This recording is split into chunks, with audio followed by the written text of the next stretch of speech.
સદગુરુનો મહિમા એટલા માટે છે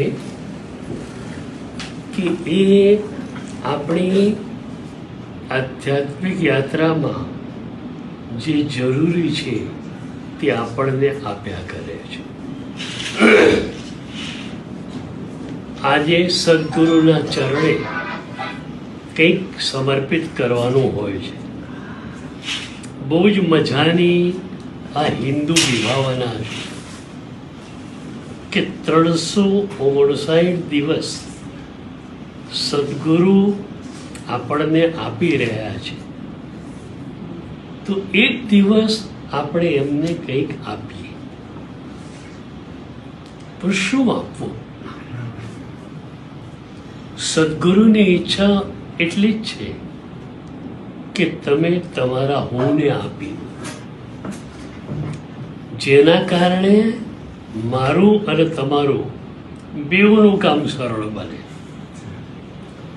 જ્યાં સુધી સમર્પણ નથી ત્યાં સુધી સમર્થ સદગુરુના હાથ પણ બંધાયેલા છે. અને જ્યાં તમારી પાસે સમર્પણ આવ્યું, મોક્ષ આ રહ્યો. મોક્ષ ક્યાં દૂર છે? તો આજના દિવસે સદગુરુના ચરણોમાં આપણે આપણા હુંને સમર્પિત કરવો છે. અને હું ન રહે પછી જે મજા આવે છે એ આનંદની વાત જ ન્યારી છે. Beyond the words, beyond the imagination. આપણે એની કલ્પના ન કરી શકીએ. તમે મનની સ્તરની ઉપર જાઓ ત્યારે, ધ્યાનમાં આપણે બેસીએ ત્યારે શું થાય છે? વિચારો નથી હોતા. મનને પેલે પાર આપણે જઈએ છીએ અને ત્યારે આપણને આપણા આનંદનો સ્પર્શ થાય છે.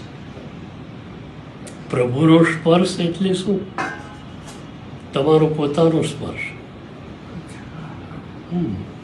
તમારા પોતાના આનંદનો સ્પર્શ.